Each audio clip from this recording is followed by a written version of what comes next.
வணக்கம். இன்றைக்கி ஜானூஸ் கிச்சனில் பரங்கிக்காய் கூட்டு செய்யலாம். ஒரு சட்டியில் 1 டேபிள் ஸ்பூன் எண்ணெய் சேர்த்துருக்கேன். எண்ணெய் காஞ்சதும் 1/2 டேபிள் ஸ்பூன் கடுகு, 1/4 டேபிள் ஸ்பூன் உளுத்தம்பருப்பு, 1/4 டேபிள் ஸ்பூன் சீரகம் சேர்த்துருக்கேன். இதெல்லாம் வெடிக்கட்டும். இப்போ இது கூட கொஞ்சமாக கருவேப்பிலை போட்டுக்கிறேன். ஒரு மீடியம் சைஸ் வெங்காயத்தை நீல வாக்கில் கட் பண்ணி அதில் சேர்த்துக்கிறேன். ஒரு மீடியம் சைஸ் தக்காளியை கட் பண்ணி சேர்த்துக்கிறேன். ஒரே ஒரு பச்சை மிளகாய் சேர்த்துக்கிறேன். இதெல்லாம் ஒரு 2 நிமிஷத்துக்கு வதக்கி விட்டுக்கலாம்.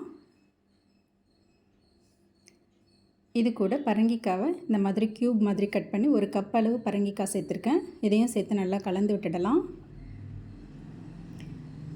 இப்போ இதில் ஒரு சிட்டிக்கு அளவு மஞ்சள் தூளும் இந்த கூட்டுக்கு தேவையான அளவு உப்பு இப்போவே சேர்த்துட்டு இதையும் நல்லா கலந்து விட்டுடலாம். கலந்து விட்டுட்டு இதை மீடியம் ஃப்ளேம்லேயே வச்சு ஒரு 3 நிமிஷத்துக்கு மூடி வச்சிடலாம்.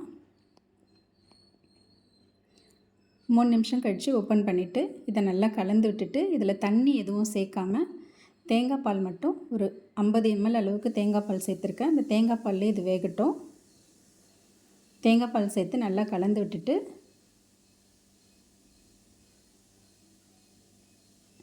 இதை மூடி வச்சு மீடியம் ஃப்ளேம்லேயே வேக வச்சுக்கலாம். அதுக்குள்ளே ஒரு பேஸ்ட் ரெடி பண்ணிக்கலாம். ஒரு மிக்ஸி ஜாரில் 2 பச்சை மிளகாய் போட்டிருக்கேன். 1/4 டேபிள் ஸ்பூன் சீரகம் போட்டிருக்கேன். 1/4 டேபிள் ஸ்பூன் பொட்டுக்கடலை, கொஞ்சமாக தேங்காய் சேர்த்துருக்கேன். இதை ரொம்ப மைய அரைக்காமல் கொஞ்சம் நரன்னு அரைச்சிக்கலாம்.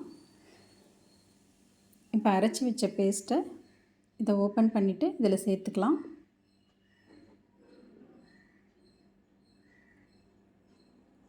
இந்த பேஸ்ட்டு சேர்த்த பிறகு ரொம்ப நேரம் கொதிக்க வேண்டாம். நல்லா கலந்து விட்டுட்டு இதை ஒரு 2லேருந்து 3 நிமிஷத்துக்கு மீடியம் ஃப்ளேம்லேயே வச்சு கொதிக்க வச்சுக்கலாம்.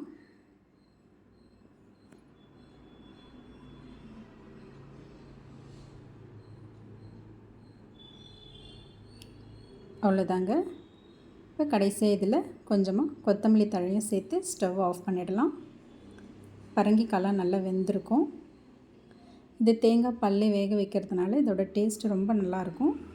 இது சாதத்துக்கு, சப்பாத்திக்கு எல்லாத்துக்குமே ரொம்ப நல்லாயிருக்கும். ட்ரை பண்ணி பாருங்கள். தேங்க்ஸ் ஃபார் வாட்சிங்.